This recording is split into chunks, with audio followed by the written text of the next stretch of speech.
Hey, what's happening, YouTube family? My name is Robert L. Jones Jr., and this is our channel, Tribe of Judah Poetry. I've been doing spoken word and have been writing poetry for close to 20 years, about 18 years now, close to 19 years actually. And over that time, I've done my share of open mics and spoken word venues locally where I live. And there have been a few times where I have done spoken word performances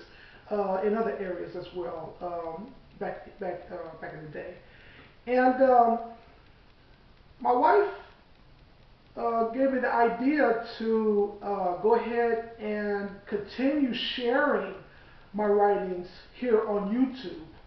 And once I heard that, I was really excited. I wanted to get started as soon as possible, and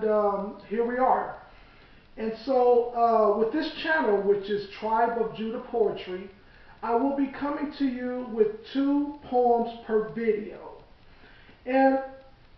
it's just me sharing my soul, sharing my heart, sharing my creativity, the things that I believe in, the things that I hold true to myself. This is just me showing you who I am as a writer and as a person. And so this is what I will be doing in these videos of Tribal Judah Poetry. Okay. And I hope that you will like what you hear, and I will certainly give it my best to express to you what's of me and to do the best of my ability at it. So with that being said, I will start off this video with the first poem of the evening. This poem is entitled, "It Sho Nuff Be That Time to Break the Cycle. Eternal death to the N-word. My purely agonizing eyes of visually stinging distress be secretly observing that deeply excruciating mess of my community relating kindred of blessed Africana origin getting so madly deceived into crazily believing that utterly perverse and injurious myth that they ought to haphazardly deliver their reverently imparted allotments of ever-loving regard and endearment to that exceptionally heinous and despicable terminology of stone acrimonious disgust and hostility. Even that self-same malevolent grouping of sin-stained letters, which through some irrationally absurd mode of totally gross and morose reason has been so predominantly adored and worshipped up and down like the wonder bewitching and insight blinding effigy of a golden calf, that be futilely standing there in its falsely trivial stance of vainglorious majesty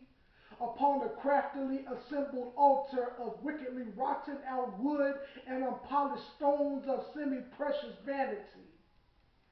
And with those incredibly naive impressions of subconsciously clouded thought and action, would many of my black belt and Soulsville dwelling tribes be surreptitiously duped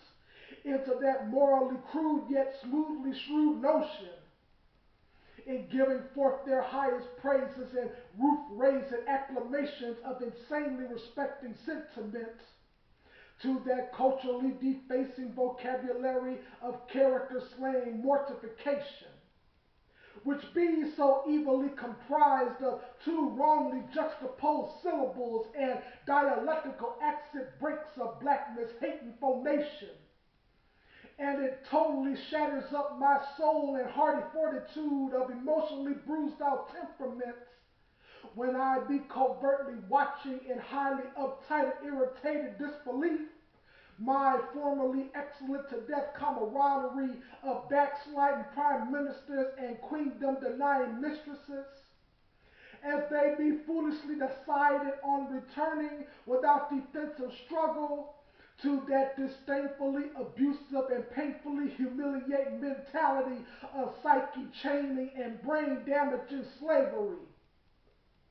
For there most historically was that erstwhile abiding paradigm of dangerously insulting chastisements,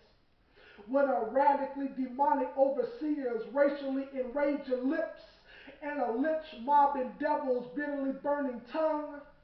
done scornfully blasphemed the polytheistic assembly of an Elysian motherland's fly and funky pantheon of divinely esteemed entities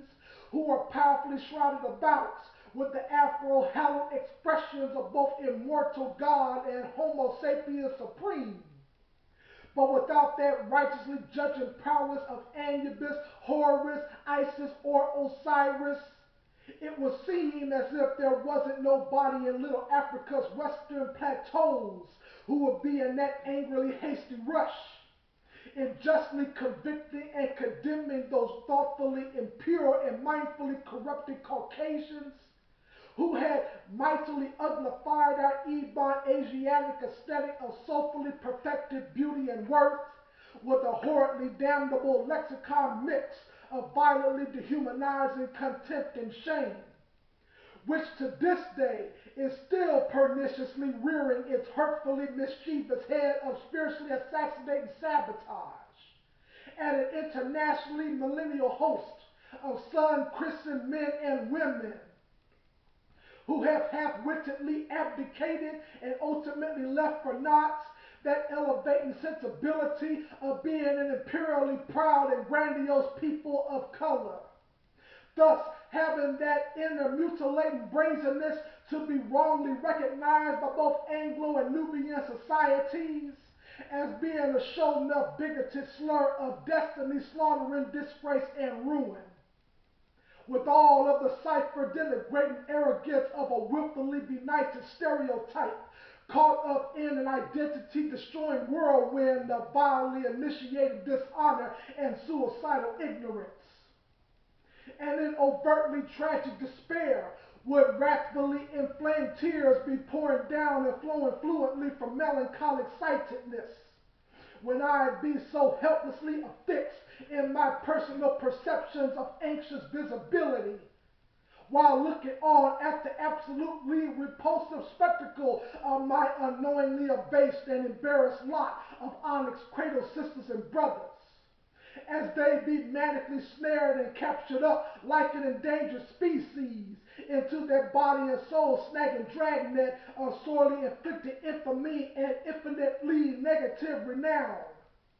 And this is all due to the simply daft and moronic acceptance of that mother freaking piece of junk remark that done obviously got its verbally disastrous factors of strictly discriminating terror and mayhem. And for reals, we all are way too behind that expedient schedule in unanimously coming back together, and thereby getting in agreeable unison to that revolution revolving persuasion, in officially stopping ourselves entirely from that lunatic habit of wasting our sacrificial offerings of idiotically admiring homage to the surely scandalizing offense of an intensely raw and gruesome moniker that was banefully derived from the irately reviling flames of Hades' own netherworldly perdition. And with the dynamically boisterous substance of some profoundly rediscovered awareness of who we really are in our equally collective duration of successfully surviving existence,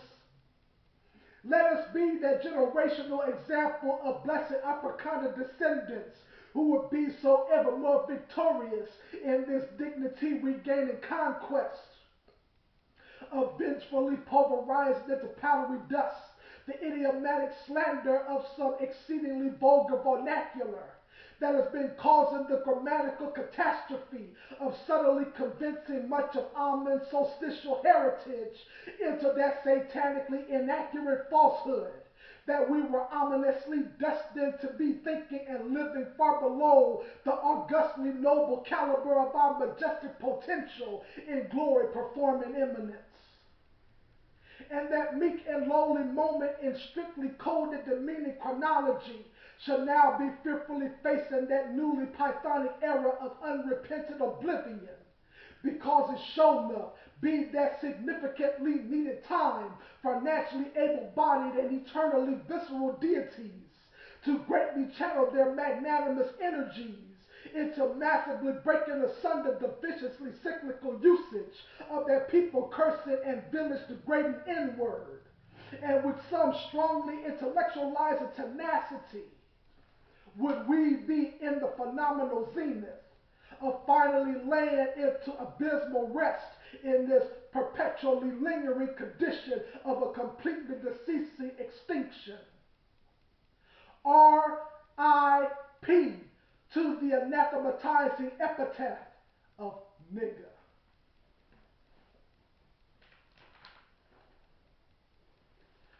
The second poem of the evening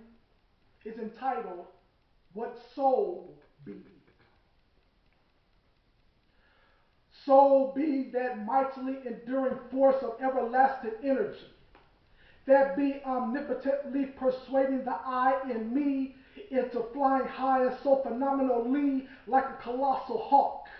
in the limitless abode of fresh and bluest atmosphere. Soul be the one and only essence of timeless infinity, that be abundantly filling my mortal lungs with that effervescent breath of enlivening enthusiasm, to keep on persevering with that esprit and funky motivating feeling of independently dignifying my own libertine cipher of exceptional integrity, with that clean and aspiring sustenance of future inspiring confidence. Soul be that ever luminescent aura of shine glorifying significance, which be stirring and troubling them living waters of my introverted stream of living into a dynamically exploding geyser of some victory gushing triumph